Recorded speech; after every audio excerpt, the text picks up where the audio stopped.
Hello everyone, I'm your host Ahmed Naveed.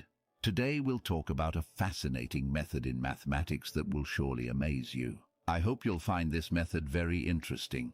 If you like this method, please like our video, subscribe to our channel, and click the bell icon so that you can be the first to watch our uploaded videos. Also share this video with your friends who struggle with math. So let's move on to our method. In today's video, we'll discuss how we can multiply any number by 9 using just our fingers. Yes, you heard it right, just our fingers. With the help of our fingers, we can multiply any number by 9 easily. Here's what you need to do. Assign numbers to your fingers starting from the smallest finger of your left hand, like this.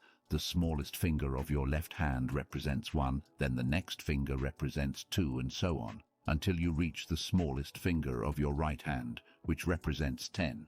Now, if you want to multiply any number by 9, fold down the finger that corresponds to the number you're multiplying by 9. For example, if you're multiplying by 7, fold down the finger that represents 7. Then count the number of fingers before the folded one and after it. The number of fingers before the folded one will be the first digit of your answer, and the number of fingers after it will be the second digit. For instance, if you fold down the 7th finger, you'll have 6 fingers before it and 3 fingers after it. So your answer will be 63. Try it out yourself and see. I hope you enjoyed this video. If you did, please like, subscribe, and hit the bell icon for notifications so you can be the first to watch our new videos. And don't forget to share this video with your friends who need help with math. Goodbye and take care.